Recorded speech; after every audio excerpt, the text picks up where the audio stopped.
नमस्कार friends, welcome back to our channel. मु आसी जाइछि आउ गोटे नुआ वीडियो नहीं। आशा करुछि आपण माने समस्त भलरे अछंती। वर्तमान ए वीडियो माध्यम रे आमे देखिबा कि किछिटी रिक्रुटमेंट रहिछि ओडिसा रे, बरं किछिटी नुहे बहुत सारे रिक्रुटमेंट रहिछि। ओडिसा रे वर्तमान चाकरी वर्षा अछि। 9000 पद रे नियुक्ति पई आवेदन रहिछि। देखिबा कोन कोन सब डिटेल रहिछि, किंतु वीडियो रे आगो को बढ़िबा पूर्वरु जो माने हम चैनल रे नुआ अछंती, चैनल टी को सब्सक्राइब करी बेल आइकन टी को क्लिक करिबा जमारू भूलिबेनी। तो वीडियो टी को वर्तमान स्टार्ट करिबा। एठारे रहिछि ओडिसा रे चाकरी वर्षा 9000 पद रे नियुक्ति पई करंतु आवेदन। राज्य सरकारनकर विभिन्न विभाग रे अनेक पद खाली रहिछि। हजार हजार पद पई चाकरी आशायी माने आवेदन करि परिबे। 9000 रु अधिक पद रे प्रार्थी नियुक्ति पाइबार एक सुवर्ण सुजोग रहिछि।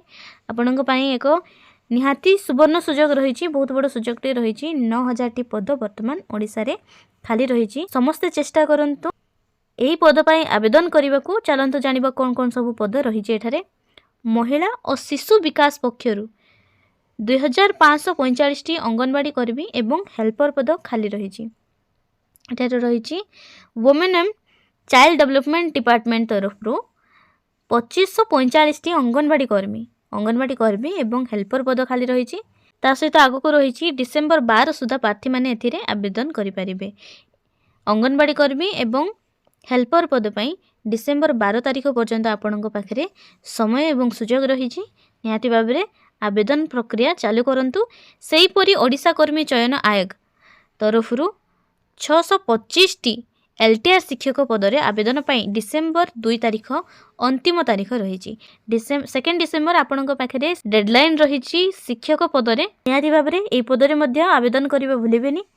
तो नेक्स्ट रही एथि सहित ओएसएससी सीजीएल ग्रुप बी और सी पाई 173 टी पद, युक्त 2 ग्रुप सी रे 324 टी पद, सब इंस्पेक्टर रे 31 टी पद, जूनियर स्टेनोग्राफर एवं जूनियर ग्रेड टाइपिस्ट पाई 60 टी पद खाली रही।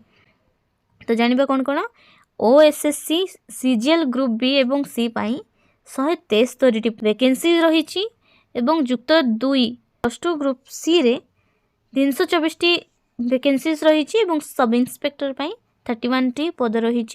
तापर जूनियर स्टेनोग्राफर पाई मध्ये रही एवं जूनियर ग्रेड टाइपिस्ट पाई रही, जोटा कि 60 टी पद रहिबो खाली।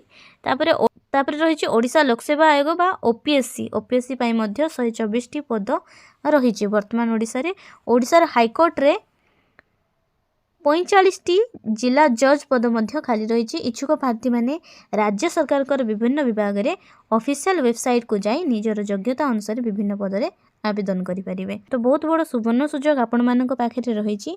एही सुजोग को जमारू हाथ छड़ा न करी यथा शीघ्र आपण माने आवेदन करबा को चेष्टा करंतु।